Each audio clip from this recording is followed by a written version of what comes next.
সম্মানিত নাগরিকবৃন্দ, কুকুরের কামড়কে কখনোই সাধারণ ক্ষত ভেবে অবহেলা করবেন না। কুকুরের কামড় থেকে অতিরিক্ত রক্তপাত বা জলাতঙ্কের মতো মারাত্মক সংক্রামক রোগ হতে পারে।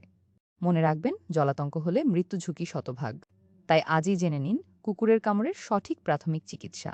প্রথমেই নিশ্চিত করুন ঘটনাস্থল নিরাপদ কিনা এবং কুকুরটি যেন আর কাউকে কামড়াতে না পারে। যিনি সাহায্য করছেন তাকেও নিজের নিরাপত্তার কথা মাথায় রাখতে হবে। কামড়ানো অংশে যদি কোনো আংটি বা টাইট পোশাক থাকে তা দ্রুত খুলে ফেলুন, কারণ জায়গাটি ফুলে যেতে পারে।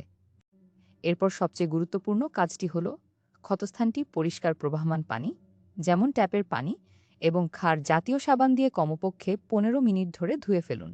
যদি প্রবাহমান পানি না থাকে তবে কিছুক্ষণ পর পর পরিষ্কার পানি বদলে জায়গাটি ভালোভাবে ধুতে হবে। মনে রাখবেন, ক্ষতস্থানে খালি হাত দেওয়া একেবারেই নিষেধ। ধোয়া শেষ হলে ক্ষতস্থানটি একটি শুকনো, জীবাণুমুক্ত পরিষ্কার কাপড় বা গজ দিয়ে ঢেকে দিন। অতিরিক্ত রক্তপাত হলে তা চেপে ধরে বন্ধ করার ব্যবস্থা নিন। এরপর আর একটুও দেরি না করে পরবর্তী চিকিৎসার জন্য আক্রান্ত ব্যক্তিকে দ্রুত নিকটস্থ হাসপাতালে নিয়ে যান। খেয়াল রাখবেন, কামড়ের স্থানে ব্যথা, লাল হয়ে যাওয়া, ফুলে যাওয়া, পুঁজ বের হওয়া, জ্বর বা শরীরের গ্রন্থি ফুলে যাওয়ার মতো লক্ষণ দেখা দিলে তা মারাত্মক সংক্রমণের লক্ষণ। সঠিক সময়ে সঠিক পদক্ষেপই পারে জীবন বাঁচাতে। সচেতনতা বাড়াতে ভিডিওটি শেয়ার করুন। খোদা সবাইকে নিরাপদে রাখুন। ভিডিওটি ভালো লাগলে লাইক দিন।